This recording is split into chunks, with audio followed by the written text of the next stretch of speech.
안녕하세요. 3학년 1학기 수학교과 지도와 관련하여 안내드릴 평창 횡계초등학교 교사 윤정화입니다. 현장에서 3학년을 지도하실 선생님들께 조금이라도 도움이 되고자 현장에 바로 적용할 수 있는 내용으로 구성해 보았습니다. 아무쪼록 선생님들께 도움이 되는 내용이길 바라봅니다. 그럼 시작하겠습니다. 목차입니다.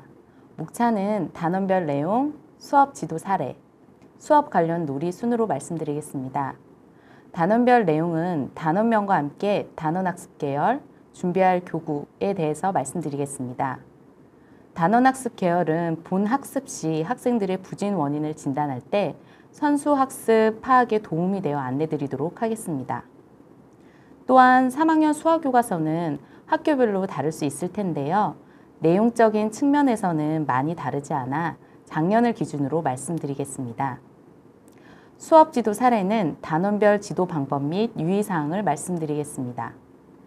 수업 관련 놀이는 수업 시간에 활용해도 좋지만 쉬는 시간이나 창의적 체험활동 시간에 활용할 수 있는 수학 놀이에 대해 안내드리도록 하겠습니다. 첫 번째 단원별 내용입니다. 3학년 1학기 덧셈과 뺄셈 단원에서는 세 자릿수의 덧셈과 뺄셈을 학습하는데요. 이때는 받아올림이 없는 세 자릿수의 덧셈, 받아올림이 있는 세 자릿수의 덧셈, 받아내림이 없는 세 자릿수의 뺄셈, 받아내림이 있는 세 자릿수의 뺄셈 하기를 학습합니다. 2학년 1학기에 학습한 두 자릿수의 덧셈과 뺄셈의 학습이 잘 이루어졌는지 미리 확인해 보면 좋을 것 같습니다. 수가 커지면 학생들이 더 어려워하므로 두 자릿수의 덧셈과 뺄셈에서 원리를 정확하게 익히셔야 할 것 같습니다. 그래야 세 자릿수의 덧셈과 뺄셈을 수월하게 학습할 수 있습니다. 덧셈과 뺄셈을 지도하는 방법에 대해서는 뒤에서 자세하게 살펴보겠습니다. 준비할 교구는 이렇게 다음과 같이 수 모형입니다. 물론 수 모형이 여러 가지 유형이 있겠는데요. 개인적으로는 연결 가능한 수 모형이 활용하기 더 좋았습니다. 예를 들면 1모형 10개를 연결하면 10모형 1개와 바꿀 수 있고 그것을 직관적으로 학생들이 확인이 가능하기 때문에 1모형 10개와 10모형이 바뀌게 된다는 것을 알 수 있고요. 그리고 마찬가지로 10모형 10개를 연결하면 100모형 1개랑 바꾼다는 것도 직관적으로 확인이 가능합니다. 그와 똑같이 100모형 10개를 연결해서 1000모형 1개와 바꿀 수 있다는 것도 확인이 가능하고요. 그래서 학생들이 이해하는 데 더 도움이 많이 되었습니다. 그리고 자석 수모형 같은 경우에는요. 칠판에 붙일 수가 있어서 교사용으로 활용하기 매우 좋았습니다. 다음은 평면 도형 단원입니다. 이 단원에서는 선분, 반직선, 직선을 알아보고 직각삼각형, 직사각형, 정사각형에 대해 알아봅니다. 의외로 그런데 직각을 직관적으로 알지 못하는 학생들이 많았습니다. 그래서 종이를 2번 접어서 생기는 각이 직각이라는 것을 직접 해보고 직각을 찾는 활동을 실생활에서 많이 해보는 것이 아주 중요합니다. 준비할 교구는 다음과 같습니다. 특히 두 번째에 있는 접자는 각을 학습할 때 매우 효과적이었는데요. 앞에서 말씀드렸지만 의외로 학생들이 직각을 직관적으로 확인하는 데 어려움을 겪기도 합니다. 그래서 종이를 2번 접어 생기는 직각에 접자를 대어보고 직각을 확인해보고 그리고 직각삼각장에 접자를 대어보면서 직각을 알아보는 활동을 많이 해주면 아이들에게 많은 도움이 됩니다. 다음은 3학년에서 처음 학습하는 나눗셈 단원입니다. 이 단원에서는 곱셈국으로 나눗셈의 몫을 구합니다. 곱셈국의 유창성이 수반되면 이 단원의 학습이 더 잘 이루어집니다. 그래서 나눗셈의 단원에 들어가기 전에 학생들의 곱셈국의 수준이 어느 정도인지 진단해 보는 것이 필수입니다. 준비할 교구는 직접 나눠보는 활동을 할 수 있는 교구들입니다. 바둑돌과 수세기칩, 연결 큐브, 그리고 그 외에 직접 나눠볼 수 있는 모든 교구들을 사용하면 좋을 것 같습니다. 곱셈 단원입니다. 이 단원에서는 두 자릿수 곱하기 한 자릿수의 곱셈을 학습합니다. 이 단원에서도 나눗셈 단원과 마찬가지로 2학년 때 학습한 곱셈국어가 잘 이루어져야 이번 단원을 무리 없이 학습할 수 있습니다. 곱셈국어의 연습이 많이 이루어져서 유창성이 있어야 합니다. 이때 유창성에 대해 어떤 선생님들은 너무 기계적으로 문제를 푸는 것이 아니라는 그런 반문을 하실 수도 있는데요. 하지만 연산의 유창성은 학생들의 에너지 소모를 줄이기 위함입니다. 곱셈을 하는 원리를 이해하기는 하나 연산을 할 때 너무 많은 시간을 쓰고 많은 에너지를 사용해서 문제를 해결해야 한다면 학생들은 문제를 해결하기 위해 연산을 이용해야 하는 상황에서 연산에 너무 집중한 나머지 정작 문제를 해결하기 위한 힘이 부족해지는 상황이 오게 됩니다. 물론 그 전에 곱셈의 개념은 명확하게 알고 있어야 합니다. 준비할 교구는 수 모형인데요. 곱셈 구구표는 간혹 곱셈 구구가 제대로 되지 않은 학생들을 위한 것입니다. 이때 이러한 학생들에게 곱셈 구구표를 나눠주고 그 곱셈 구구표를 보면서 두 자릿수 곱하기 한 자릿수의 곱셈을 할 수 있도록 그렇게 도와주었습니다.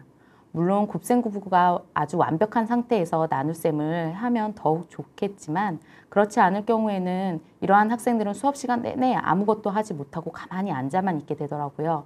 그래서 곱셈을 하는 방법을 이해는 하고 그리고 나서 곱셈 구구표를 확인을 하면서 문제를 해결하면 나중에는 그 곱셈 구구표를 자연스럽게 익히게 되는 효과도 오게 되었습니다.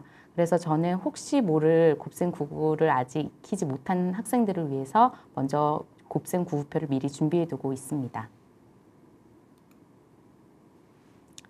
길이와 시간 단원은 직접 측정해보고 어림해보는 활동이 제일 중요합니다. 센티미터와 밀리미터의 관계, 킬로미터와 미터의 관계, 1분과 60초의 관계를 알아봅니다. 준비할 교구는 다음과 같습니다. 30cm 자, 줄자, 여러 가지 모양의 시계입니다. 특히 시계 같은 경우는 초가 1초 지나가면서 그것과 1분과의 관계를 알아보는데 아주 효과적입니다. 그래서 시계는 주변에서 많이 볼 수 있기 때문에요. 그러한 것을 많이 하면서 양감을 키우는 것도 중요할 것 같습니다. 나눗셈과 마찬가지로 3학년에서 처음 학습하게 되는 분수와 소수 단원입니다. 1학기 분수와 소수 단원에서는 연속량의 등분한을 통한 분수의 개념을 익히기 때문에 학생들이 많이 어려워하진 않습니다. 하지만 등분할의 개념과 단위 분수의 개념을 명확하게 이해하는 것이 중요합니다. 특히 단위 분수 같은 경우에는 나중에 분수의 종류와 연결이 되기 때문에 개념과 함께 그 다음 크기 비교까지 정확하게 알고 넘어가는 것이 중요합니다. 교구는 등분할을 직접 해볼 수 있도록 여러 모양의 종이가 필요합니다. 또한 모양 조각으로 등분할의 개념을 명확하게 익히면 더욱 좋습니다. 다음은 수업 지도 사례입니다. 단원별 지도 유의사항과 지도 방법에 대해 말씀드리겠습니다. 덧셈과 뺄셈의 단원 지도 유의사항입니다. 덧셈은 세 자릿수의 범위에서 다루되 합이 네 자릿수인 경우도 포함합니다. 또한 계산 결과를 어림해 보는 것이 중요한데요. 지도에 보면 아시겠지만 학생들이 덧셈을 정확하게 문제를 해결하는 것보다 어림하는 것을 더 어려워하는 경우가 많습니다. 어림하는 활동을 많이 해보면서 서로 이야기해보는 시간을 꼭 가졌으면 좋겠습니다. 또 공학도구인 계산기 사용과 관련된 내용인데요. 자연수의 사칙 계산에서 계산 원리를 이해하거나 계산 기능을 숙달하는 것이 목적이 아닌 경우에는 계산기를 사용해도 됩니다. 수와 연산 영역의 문제 상황에 적합한 문제 해결 전략을 지도하고 문제 해결 과정을 설명하게 하여 문제 해결 능력을 기르게 한다라는 것은 매 단원의 유의사항에 있는 내용입니다. 그만큼 수학 교과에서 문제 해결 능력을 키우는 것을 중요하게 생각해야 한다는 것을 알 수 있습니다. 앞에서 말씀드린 어림하기 지도 방법입니다. 그렇다면 어림하기는 우리가 왜 지도해야 할까요? 어림하기를 지도해야 하는 이유는 수 감각을 기를 수 있고 계산 도중 계산을 바르게 하고 있는지 확인하기 위함입니다. 보통 수 감각이 부족한 학생들은 100과 200 사이에서 우리가 질문을 할 때 130은 어느 위치에 있을까요? 라고 질문을 하면 수 감각이 부족한 학생들은 그 위치를 쉽게 정하지 못합니다. 그러한 학생들에게 바로 어림하기를 해보라고 하면 어려움을 겪을 수밖에 없습니다. 아마 이러한 학생들은 보충 지도를 통해서 수 감각을 기르는 활동을 많이 해 주셔야 될 것 같습니다.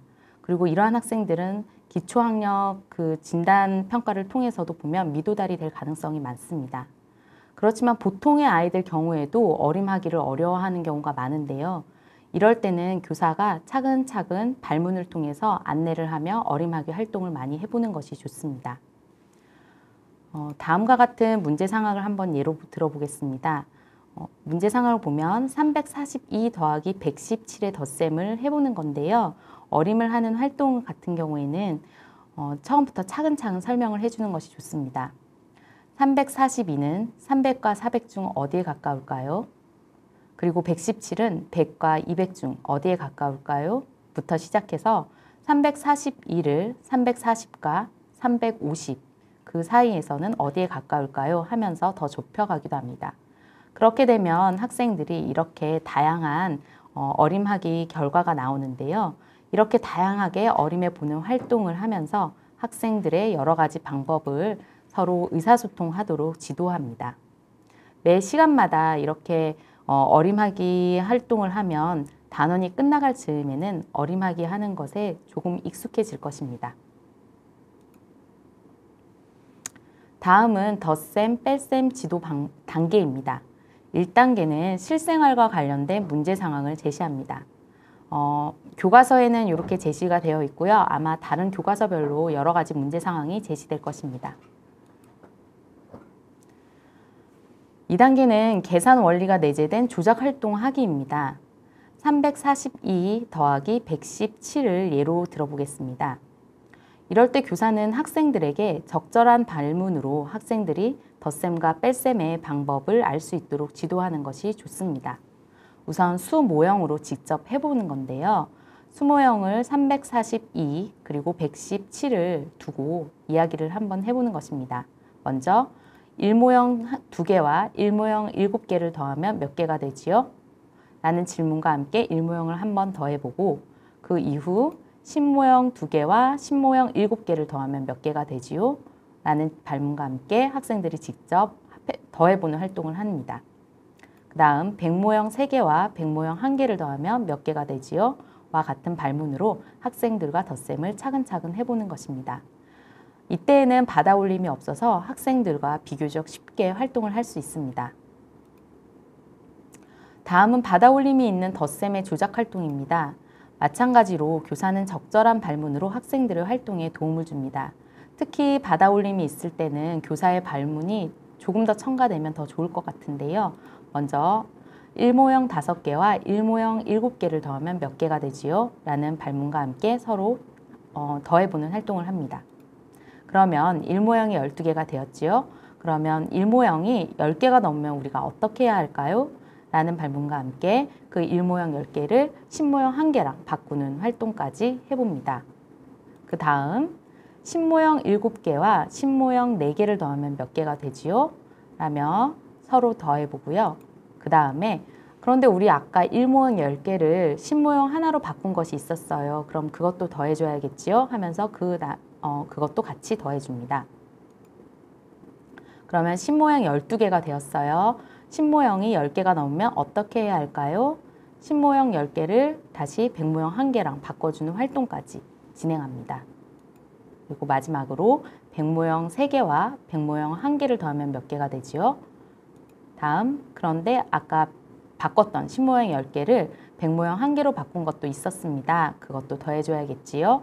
이것까지 함께 하면서 조금은 너무 자세한 것이 아니랄까라는 생각도 하겠지만 이러한 활동을 많이 해봄으로써 받아올림이 어떻게 되는지 학생들의 머릿속에서 그려지게 됩니다. 덧셈 뺄셈 지도 단계의 마지막 단계인 3단계 계산 원리의 형식화 하기 단계입니다. 각 자리에 숫자를 맞추어 적고 받아올림과 함께 형식화하여 세로 계산하는 방법을 알아봅니다. 지금까지는 덧셈에 관련된 내용이었지만 뺄셈도 지금 덧셈 지도 단계에 맞춰서 지도하신다면 학생들이 뺄셈을 이해하는 데 많은 도움이 될 것입니다. 다음은 교실에서 흔히 볼 수 있는 덧셈과 뺄셈의 오류에 대해서 알아보겠습니다. 덧셈의 오류 유형입니다. 무조건 받아올림 하는 오류입니다. 두 번째는 받아올림을 가장 앞자리에 하는 오류입니다. 이 오류는 받아올림을 해야 할 수가 있을 때 받아올린 수를 수의 가장 왼쪽에 써서 받아올리는 경우입니다. 그리고 받아올림을 2번 이상 하는 오류입니다. 이 오류는 어떤 자리에서 받아올림이 있을 때 맨 윗자리에 모두 받아올리는 이를 써주는 경우입니다. 받아올림을 하지 않는 오류도 있습니다. 이는 세로 계산의 덧셈에서 다음 멸로 받아올림 해야 할 수를 하지 않는 경우로 위에 쓰지 않아 잊어버리는 경우와 습관적으로 하지 않는 경우가 있습니다. 그리고 다음은 교실에서 가장 많이 나오는 오류라고 볼 수 있는데요. 더한 결과를 병렬로 쓰는 오류입니다. 예를 들면 68 더하기 9를 보면 1 모양 8과 9를 더했을 때 17인데 받아올림을 하지 않고 그냥 결과를 내려 쓰는 경우입니다. 이렇게 오류의 유형을 알고 있으면 학생들의 잘못된 뺄셈 유형을 보고 그것을 지도하는 데 도움이 많이 됩니다. 뺄셈의 오류 유형입니다. 덧셈의 오류 유형과 비슷한데요. 무조건 받아내림 하는 오류로 받아내림을 할 필요가 없을 때에도 습관적으로 받아내림을 해서 잘못된 뺄셈을 하게 되는 오류입니다. 가장 왼쪽에서 받아내림 하는 오류는 자리값이 없이 받아내림을 하는 것을 알 수 있습니다. 받아내림 한 후 1을 빼지 않는 오류가 있습니다. 이는 받아내림을 할 때 받아내림한 1을 표기하지 않거나 또는 부주의로 인해 1을 빼지 않고 그냥 계산하는 경우입니다. 마찬가지로 뺄셈의 오류 유형에서도 교실에서 가장 많이 볼 수 있는 오류의 유형입니다. 아마 선생님들께서도 이미 많이 경험해 보셨을 텐데요. 학생들은 뺄셈에서 0이라는 숫자가 나오면 당황하게 됩니다. 0에서 못 빼면 그냥 0을 쓰는 오류, 0에서 못 빼면 그냥 그 수를 쓰는 오류입니다. 특히 이 오류는 말로 설명을 하기보다는 수 모형으로 단계적으로 받아내림하는 활동을 해보는 것이 좋습니다. 예를 들면 100모형 1개를 10모형 10개로 바꾸고 다시 그 10모형 10개에서 10모형 1개를 1모형으로 바꿔서 거기에서 1모형부터 차근차근 다시 뺄셈을 하는 것입니다. 다음은 평면도형 단원의 단원지도 유의사항입니다. 이 단원에서는 구체적인 사례나 활동을 통하여 각을 도입하고 각의 변이 반직선임을 알게 합니다. 이 단원에서 학생들은 직선, 반직선, 선분에 대해서 배우는데요. 2학기만 되어도 금방 잊어버리는 경우가 많습니다. 그래서 이 단원에서는 실제로 직접 그려보면서 익히는 것이 매우 중요할 것 같습니다. 덧셈과 뺄셈 단원처럼 역시 문제 해결 능력을 기르게 해야 한다는 내용이 있습니다. 3학년에서 처음 학습하게 되는 나눗셈 단원입니다.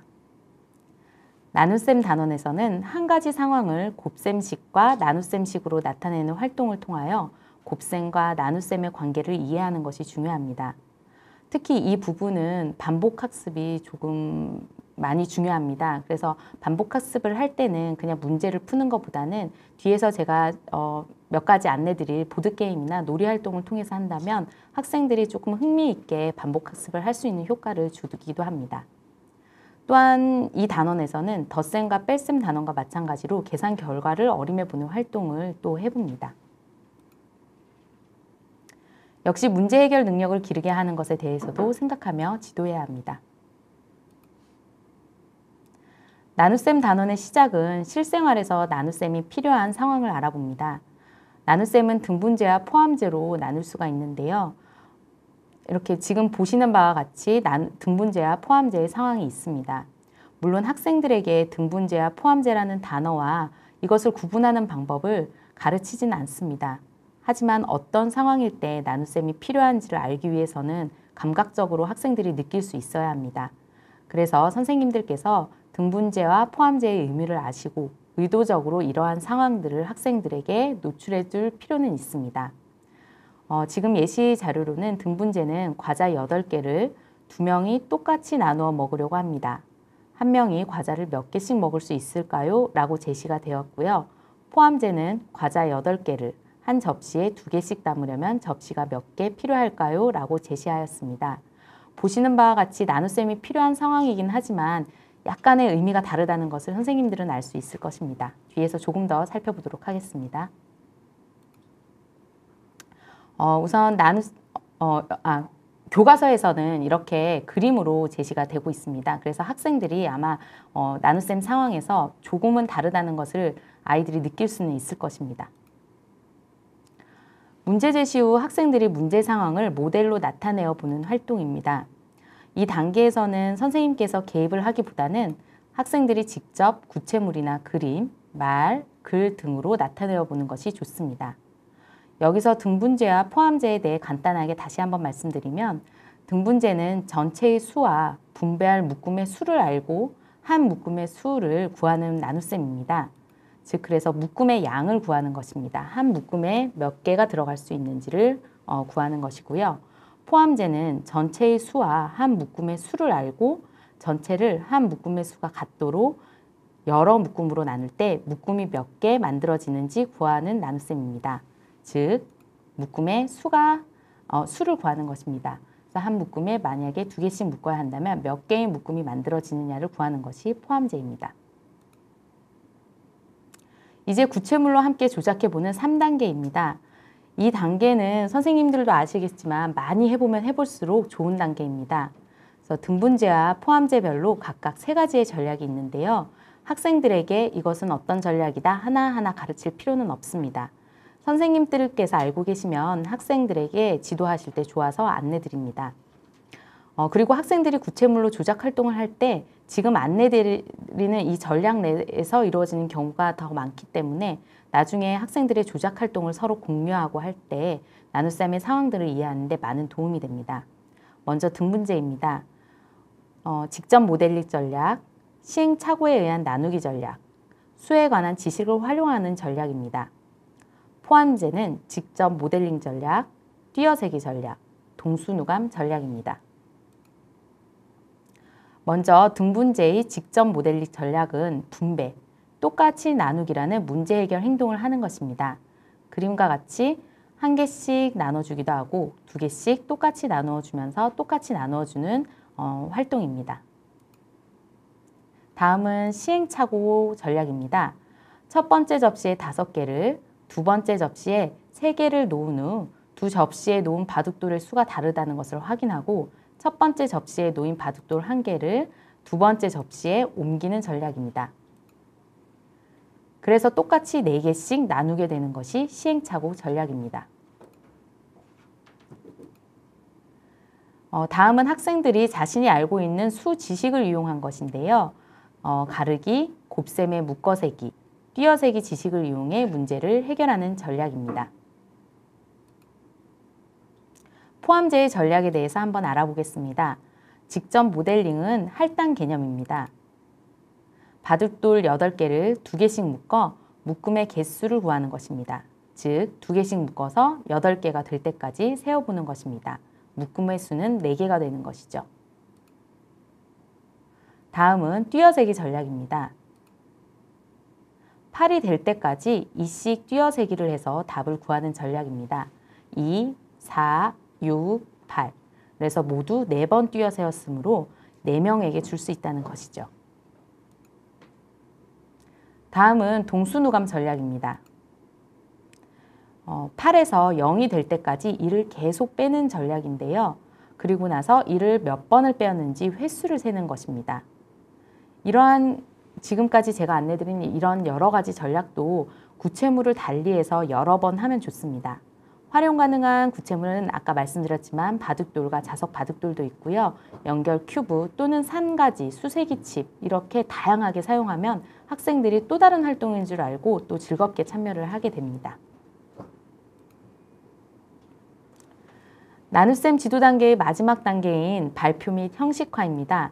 학생들의 전략을 수렴하여 나눗셈을 식으로 표현하는 과정입니다. 여기에서 등분제와 포함제를 구분하는 방법을 하나 더 설명드리자면 식에서 보면 나누어지는 수와 나누는 수의 단위가 다르면 등분제, 단위가 같으면 포함제임을 알 수 있습니다.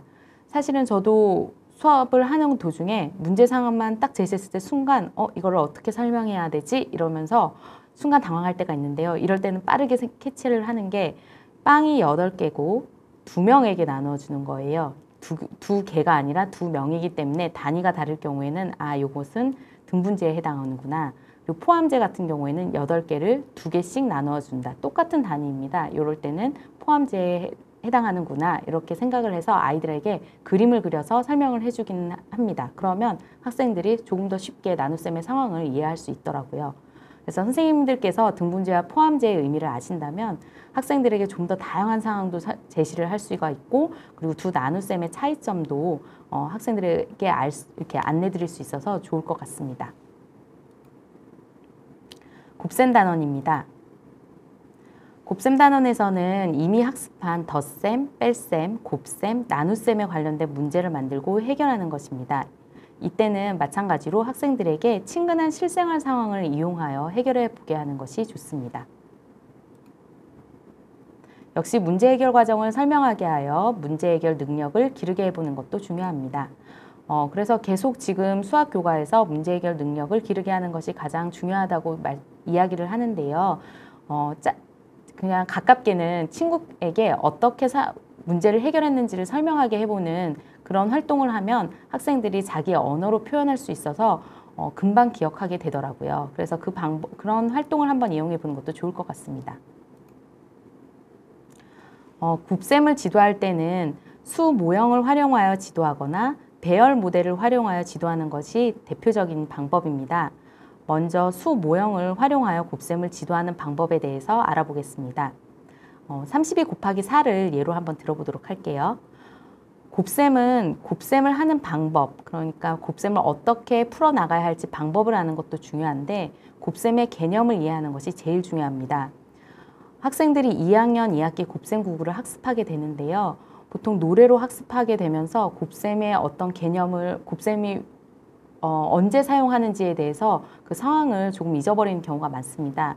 그래서 이럴 때 어떤 상황에서 곱셈을 이용해야 하는지 다시 한번 언급을 하는데요. 32 곱하기 4라고 할 경우에는 32를 4번 더하는 것과 같다라는 것을 이야기를 해줍니다. 그리고 수 모형을 32를 4번을 두고 곱셈을 시작합니다. 그리고 1모형의 2 곱하기 4는 8과 그 다음 10모형의 30 곱하기 4는 120으로 나누어서 생각해 봅니다. 이때 여기는 1모형이고요. 10모형을 합해서 이때 이러한 발문을 하면 학생들이 또다시 기억을 할 수 있는 게요. 30은 10모형이 몇 개나요? 했을 때 3개예요 라고 대답을 합니다. 그렇다면 10모형 3개가 4번이 있기 때문에 3 곱하기 4는 12이죠. 그럼 10모형이 12개니까 얼마가 될까요? 라는 발문과 함께 학생들에게 120이 된다는 것을 이끌어내는 것도 중요합니다. 물론 몇십 곱하기 몇은 곱셈 단원 처음 부분에서 아이들이 학습을 하게 되는데요. 이러한 학습을 하고 나서 계속적으로 반복적으로 선생님이 이야기를 해주신다면 학생들이 반복을 하면서 복습을 하게 되는 과정, 그런 효과를 누릴 수 있을 것입니다. 처음 단원에서 이렇게 나오거든요. 20 곱하기 4의 경우 같은 경우입니다. 그래서 20은 10 모형이 몇 개나요? 물어봐서 2개이다고 하면 2개를 2 곱하기 4는 8입니다. 그럼 10 모형이 8개니까 얼마가 될까요? 라는 발문과 함께 80이라는 것을 이끌어냅니다. 보통 20 곱하기 4는 80이다라고 바로 계산을 할 수 있는 학생이 드물더라고요. 어떤 학생들은 20 곱하기 4는 왜 80이냐고 물어봤을 때 20에서 0을 빼고 그래서 2 곱하기 4를 하면 8이에요. 거기다가 0이 하나기 때문에 0을 하나 붙이면 80이에요, 선생님 라고 대답을 하는 학생들이 있는데요. 그러한 학생들에게 왜 80이 되는지 설명을 해달라고 했을 때는 의아해하는 학생들이 많습니다. 그래서 이렇게 설명을 해주면 학생들이 0을 붙이는 게 아니라 10모형이 8개가 되기 때문에 80이 되는 것이다 라고 대답을 하게 됩니다. 그러면 이러한 활동을 많이 해보면 학생들이 충분히 이해를 할 수 있다고 생각합니다. 다음은 배열 모델을 활용하여 곱셈을 지도하는 방법입니다. 32 곱하기 4를 모는 종이에 그려보라고 할 때 대부분의 학생들이 한 번에 이렇게 딱 그리는 학생들은 거의 없습니다. 오히려 32 곱하기 4를 수모형으로 한다고 하면 수모형은 잘 나타나는데요. 배열 모델에 나타낸다고 할 때는 조금 어려워했었어요. 그래서 저는 32 곱하기 4는 32를 4번 더하는 것이라고 한 번 더 언급하고 32칸을 색칠합니다. 그것을 한 번, 두 번, 세 번, 네 번 더하면 32 곱하기 4가 된다고 이야기하면 조금 수월하게 이제 모는 종이에 그릴 수가 있습니다. 그리고 나서 30과 2로 나눈 다음에 다음과 같이 계산하여 더해주는 활동을 해보면 좋습니다. 이 활동은 2학기에 두 자릿수 곱하기 두 자릿수를 지도할 때 많이 사용하게 되는 활동입니다. 그래서 1학기에 배열 모델로 어떻게 표현을 하는지를 아이들이 많이 연습을 해본다면 2학기 때 두 자릿수 곱하기 두 자릿수를 학습할 때는 시간도 절약되고 굉장히 수월하게 학습을 할 수 있게 됩니다. 다음은 수 모형과 배열 모델로 학습한 곱셈을 표준화된 알고리즘으로 익히는 것입니다. 우리가 이 과정에서 바로 받아 올림을 한다거나 바로 합쳐서 쓴다고 하면은 학생들이 또 이해하기 어려울 수도 있어요. 그래서 먼저 2 곱하기 4의 결과를 먼저 적고 그다음 30 곱하기 4의 결과를 그 밑에 120이라고 적어서 이 둘을 더하면서 답을 다 도출해내는 과정을 여러 번 해본 그 다음 단계로 합쳐서 적으면 천천히 하면 좋을 것 같습니다. 다음은 어림하기 지도 방법입니다. 앞서 말씀드렸지만 수 감각을 기르는데 어림하기 활동이 좋으므로 많이 해보면 좋을 것 같습니다. 32 곱하기 4를 보면 우선 32를 30에 가까움으로 30 곱하기 4는 120입니다. 이렇게 어림을 할 수가 있어요. 그리고 나서 32 곱하기 4의 답은 120쯤 될 것 같다. 120보다 클 것입니다. 이렇게 예상을 할 수가 있습니다. 다음은 길이와 시간 단원의 지도 유의사항입니다. 이 단원에서는 시각과 시간의 의미를 배우는데요. 학생들이 시각과 시간의 구별을 하는 데 있어서 조금 어려움을 겪는 것이 사실입니다. 그렇지만 너무 자세하게 시각은 무엇이고 시간이 무엇이고 지도를 하다 보면 학생들이 뭔가 시각과 시간의 관계, 그 다음 시간에서의 1분과 초의 관계에 대해서 한다기보다는 시각, 시간 그것을 구별하는데 더 막 시간을 많이 쓰더라고요. 그래서 너무 자세하게 설명하기보다는 구체적인 상황 속에서 구별하여 사용할 수 있을 정도로만 이해하게 하면 됩니다. 또한 측정 영역인 만큼 실제로 재거나 어림하는 활동이 매우 중요하고 그러한 활동을 통해 양감을 기를 수 있습니다. 그리고 시간, 길이의 단위를 학습하게 되는데요. 지나친 단위 환산은 다루지 않습니다. 역시 이번 단원에서도 문제 해결 과정을 설명하게 하여 문제 해결 능력을 기르도록 중점을 두어 지도합니다. 나눗셈 단원과 마찬가지로 3학년에 처음 학습하게 되는 분수와 소수 단원입니다. 앞서 말씀드렸지만 1학기에는 연속량의 등분할을 통한 분수의 개념을 학습하게 됩니다. 그리하여 분수의 개념을 익히는데 학생들이 많은 어려움을 겪지는 않습니다. 하지만 등분할의 개념과 단위분수의 개념을 명확히 알고 넘어가는 것은 너무 중요합니다. 특히 단위분수는 진분수, 가분수, 대분수의 종류를 아는 데까지 연결이 되는 것이기 때문에 단위분수를 여러 번 만들어 보기도 하고 그다음 그것의 크기 비교를 해보는 활동을 통하여서 단위분수를 명확하게 알고 넘어갈 수 있도록 도와주셨으면 좋겠습니다. 역시 문제 해결 능력을 기르게 하는 것을 중점적으로 지도합니다. 다음은 단위분수의 중요성에 대해서 잠깐 말씀드리겠습니다. 현행 교육과정은 다음과 같이 분수와 소수단원이 운영됩니다. 처음에는 등분할을 통하여 전체에 대한 부분의 크기로서의 분수 개념을 이해합니다. 교과서에서 많이 보시면 알겠지만 여러 가지 도형이 있고 그것을 등분할을 많이 해보는 그런 활동을 하는 차시고요. 그리고 나서 분모가 같은 진분수의 크기를 비교합니다. 다음은 단위분수의 크기 비교입니다.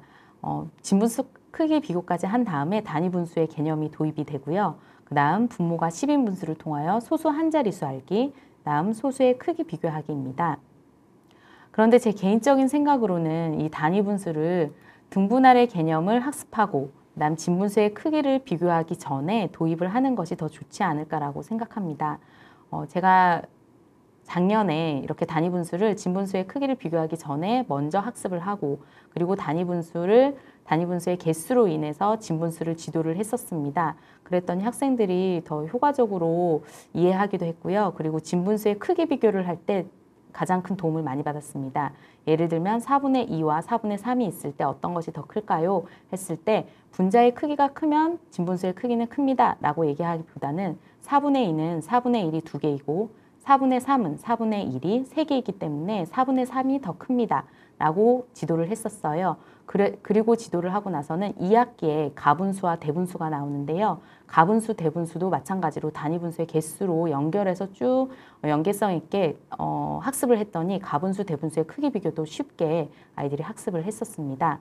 물론 이 부분은 선생님들께서 지도를 해보시면서 단위 분수의 도입을 언제 하면 좋을지 한번 고민해 보시면 좋을 것 같아서 말씀드립니다. 다음은 모두의 분수라는 보조교재인데요. 아마 초에 모두의 분수라는 보조교재 신청하라는 공문이 아마 작년에는 발송이 됐었어요. 아마 올해도 그렇게 되지 않을까 싶은데요. 모두를 위한 분수는 3, 4학년 교육과정의 분수 내용에 대해서 더욱 자세하게 나왔습니다. 그래서 이 분수 내용을 쉬는 시간이나 또는 아침 활동 시간 또는 창의적 체험 활동 시간 저는 방과 후에 보충 지도할 때 많이 활용을 했었어요.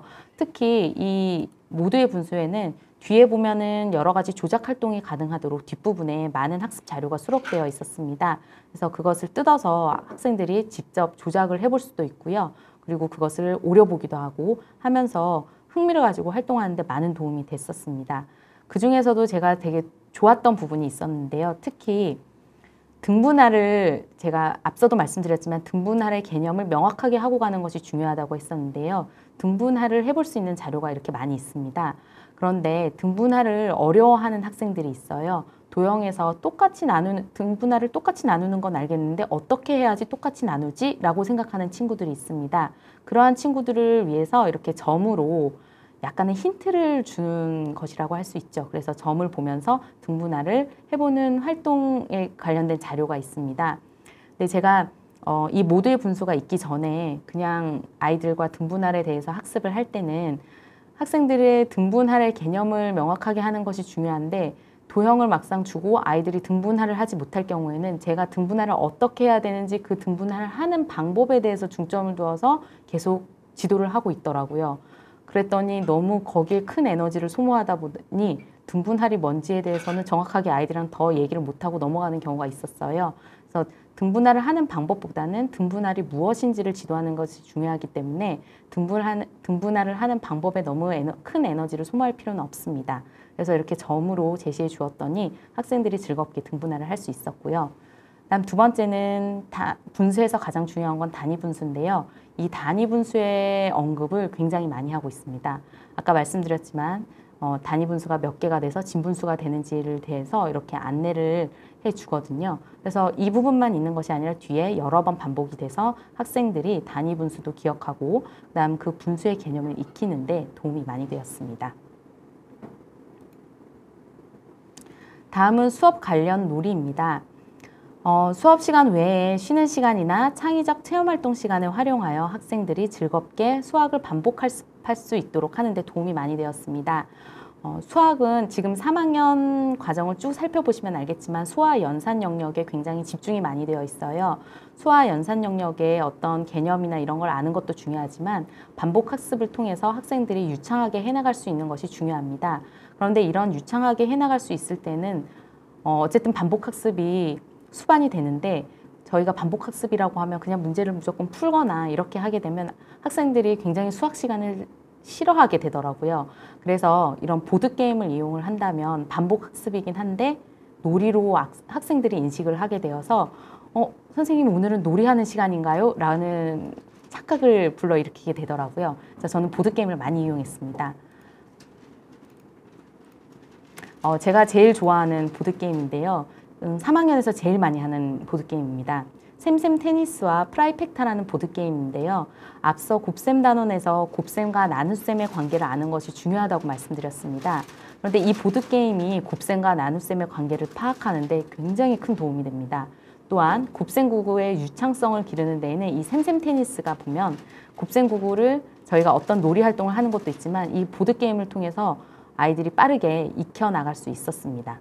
그리고 매번 아까도 말씀드렸지만 매번 문제를 푸는 것보다는 보드게임을 하면 곱셈 구구를 학생들이 뭔가 놀이로서 익히는 게 너무 습관화됩니다. 그래서 결국에는 쉬는 시간에 선생님 저 이 게임 해도 돼요? 라고 얘기를 많이 합니다. 그래서 마음껏 하라고 했더니 많은 반복 학습이 이루어졌었습니다.